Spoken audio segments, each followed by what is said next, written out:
Today is a very, very exciting day because this huge box has just arrived. And inside here we have the long list, the complete long list for this year's Women's Prize. Now, I am a Women's Prize super fan because they select and curate a list of the most wonderful books every year. Like, without fail, one of the books that is on the shortlist ends up becoming my favourite book of the year. They previously have selected Hamnet as a winner by Maggie O'Farrell, Piranesi by Susanna Clarke, just like such incredible books. And so I trust the Women's Prize so thoroughly. And so every year when they announce their long list, I get so excited. And so I wanted to share with you all of the wonderful books that have been longlisted for this year's prize, and then the books that have been shortlisted, and the winner is going to be announced tomorrow on the 14th of June. And I'm so excited about it. So let's dive in, shall we? Firstly though, look at that. We have a Women's Prize tote bag, artwork by Holly Ovenden.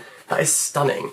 What a cool bag. Isn't that lovely? So thank you, Women's Prize. I'm gonna be carrying around these books with me everywhere I go. And then also, I wonder what is in here. Oh, we have some pins. Oh, these are so cool. We have some Women's Prize for Fiction pins. That is gorgeous. And now, a box of books. Nothing gets my heart racing like a box of books. Firstly, we have The Bandit Queens. This is by Parini Shroff. Greta is believed to have killed her vanished husband, a rumour she hasn't bothered trying to correct, because a reputation like that can keep a single woman safe in rural India. But when she's approached for helping in ridding another wife of her abusive drunk of a husband, her reluctant agreement sets in motion a chain of events that will change the lives of all the women in the village. A darkly irreverent and fresh take on a feminist revenge thriller, which acknowledges the unfortunate status quo for women everywhere and shows us that female connections and friendships are what carry us through the darkness and absurdity of life. I have heard a lot of people say this is their favourite book from the long list, so this is definitely a top priority for me to get to and read. I can't wait. We started off strong, and the next book is Memphis by Tara M. Stringfellow. Memphis is a celebration of the enduring strength of female bonds, of what we pass down from mother to daughter. Epic in scope, yet intimate in detail, it is a vivid portrait of 3 generations of a southern black family, as well as an ode to the city they call home. It's described as an American epic, and I'm seeing the words lyrical prose written on the back, which is the first thing that I look for in a book that I absolutely adore, so that sounds great. And what a gorgeous, vibrant cover as well. Next up, we have Children of Paradise. This is by Camilla Gradova. It's described as a glittering literary gem by Nicola Barker, and this is, oh, she's described as Angela Carter's natural inheritor. That's interesting, because The Bloody Chamber is such a great book. This is a debut novel and a stunning surrealist take on sex, misfit friendships, and corporate takeovers. With the gothic charm of a contemporary Angela Carter tale, Children of Paradise is smart, knowing, earnest, and generous. A book about 20-somethings trying to figure out their lives while something lurking tries to end them. You know I love a book about people trying to navigate their 20s, whilst I also try to navigate mine with limited success, but I think that sounds magical. This is one of my most anticipated reads of the year. This is Wandering Souls by Cecil Pinn. Ocean Vuong describes it as a humane and genre-defying work of love and uncompromising hope. And if Ocean Vuong says it's good, immediately I'm gonna read it. So I think it's about the Vietnam War. So it's about these 3 siblings who leave Vietnam after American troops have left. And they head to Hong Kong. In this piercing and inventive debut, the siblings' faltering journey is deftly interwoven with the voice of their lost younger brother, who follows them from a place between the living and the dead, and the records of an unknown researcher intent on gathering the strands of their story. Wandering Souls paints a heart-wrenching portrait of a family in unimaginable adversity, while exploring the power of stories to heal generational wounds. That sounds absolutely gorgeous. And I am using the pages to fan myself because it's very warm in this room and I'm wearing a large jumper.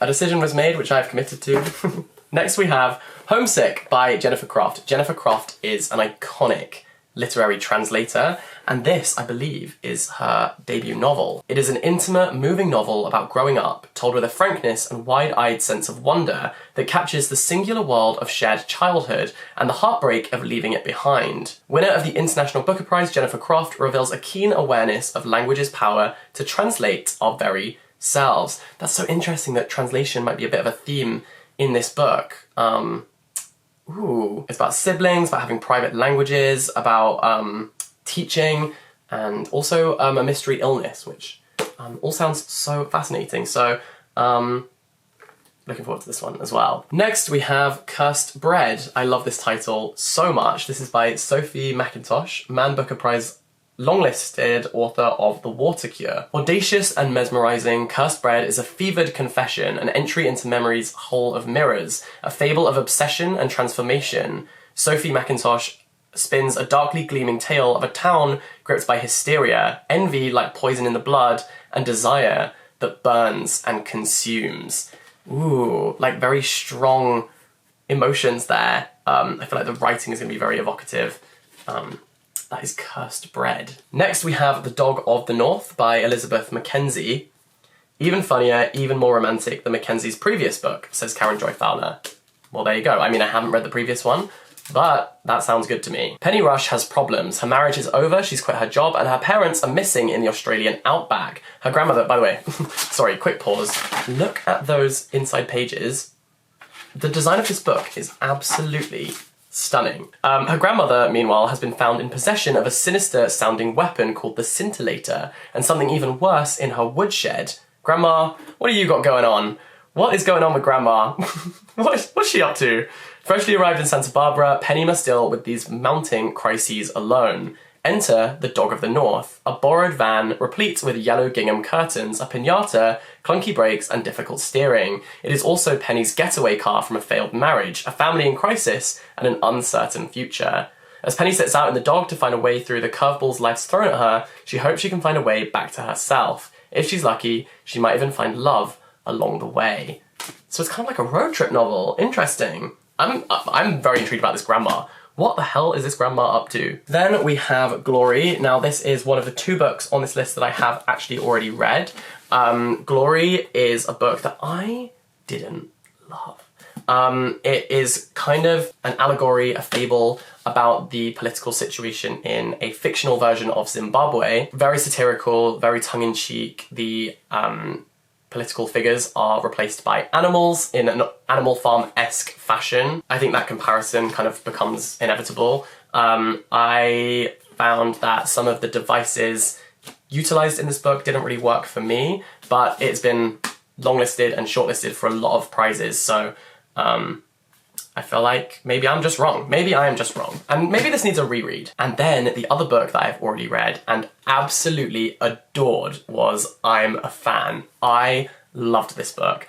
I don't know if it's for everyone. It's about an obsessive, desperate lover who is feeling unequal and unrequited love from her partner, who cannot commit to her and kind of withholds love from her, and that makes her view that love as even more precious. She also is obsessed with this man's other lover, who is an online influencer and who she stalks. And I just thought this was really incredible. Like the yearning, the sheer desperation, and the self-hatred. It is brutal but stunning. I really liked this book. It didn't make the shortlist, but personally, I loved it, and so if this is a long-listed book and these are the shortlisted books, I'm very intrigued to see how great these are, because this is one of my favourite books I've read this year so far. Yeah, I'm gonna say it, it is. Hey everyone, I'm editing this video right now and I realised I forgot one because I'd put this in my bag to read on the train. This is Stoneblind by Natalie Haynes. This is a Greek mythological retelling of Medusa's story. Natalie Haynes is also a comedian, so I feel like it's gonna be a really funny take on Greek mythology, but I'd taken it out of the box to read immediately. So this is a book I'm really, really excited for, and I can't believe I forgot to include it in the video because I'd already taken it out of the box. So anyway, that is Stoneblind, and that is also a long-listed book for this year's Women's Prize. And now for the 2023 Women's Prize shortlist. Firstly, we have Pod. This is by Lillian Paul. It's about family, survival, sacrifice. And also, I'm pretty sure it's about dolphins. Enter the world of the ocean. In her terrifying, propulsive novel, Lillian Paul explores the true meaning of family, survival, sacrifice, the harmony and tragedy of the pod of dolphins within an ocean that is no longer the sanctuary it once was, one which reflects a world all too recognizable to our own.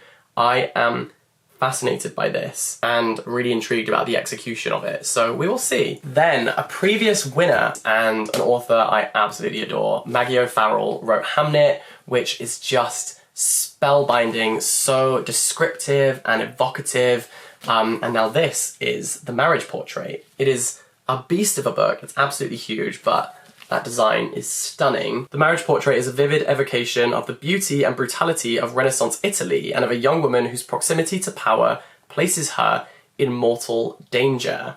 In the winter of 1561, Lucrezia, Duchess of Ferrara, is taken on an unexpected visit to a country villa by her husband, Alfonso. As they sit down to dinner in the icy hall, it occurs to Lucrezia that Alfonso has a sinister purpose in bringing her here. He intends to kill her. Alfonso is a frickin' snake. Some of these designs are absolutely gorgeous, damn. Another beast of a book is Demon Copperhead. I believe this is a retelling of David Copperfield by Charles Dickens. But this is by Barbara Kingsolver, and she is also a previous winner of the Women's Prize for Fiction. Interesting. Demon's story begins with his traumatic birth to a single mother in a single wide trailer, looking like a little blue prizefighter. For the life ahead of him, he will need all of that fighting spirit, along with buckets of charm, a quick wit, and some unexpected talents, legal and otherwise. In the southern mountains of Virginia, poverty isn't an idea, it's as natural as the grass grows. For a generation growing up in this world, at the heart of the modern opioid crisis, addiction isn't an abstraction. It's neighbours, it's parents, and it's friends. Family could mean love or reluctant foster care.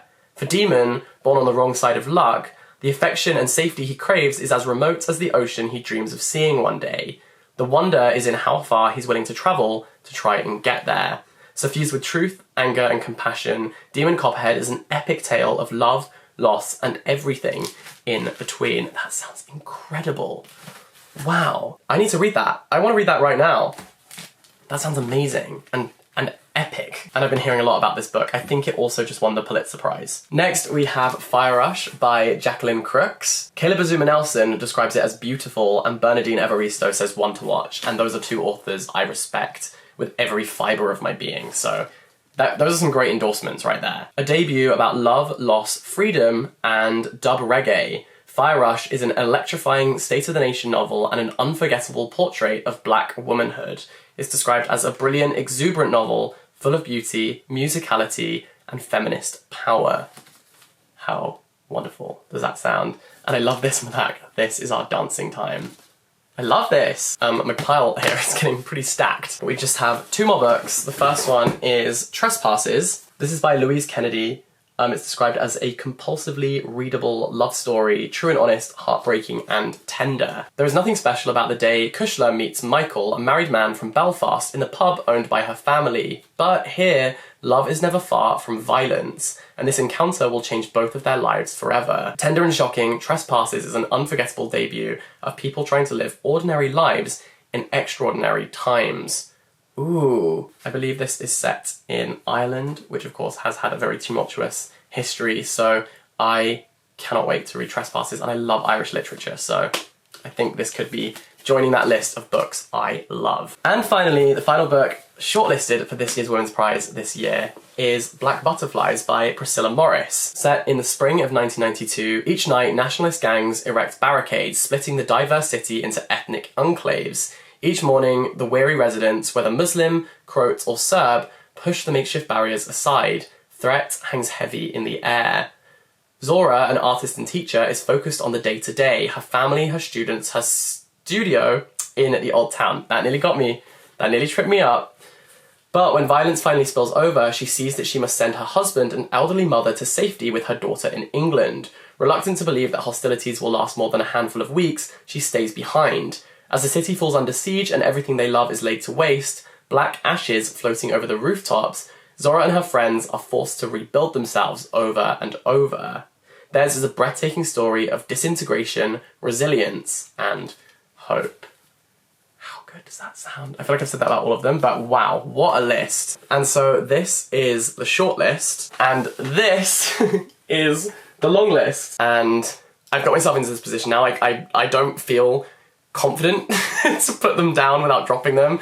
I'm gonna try it, but I cannot wait to dive into these books.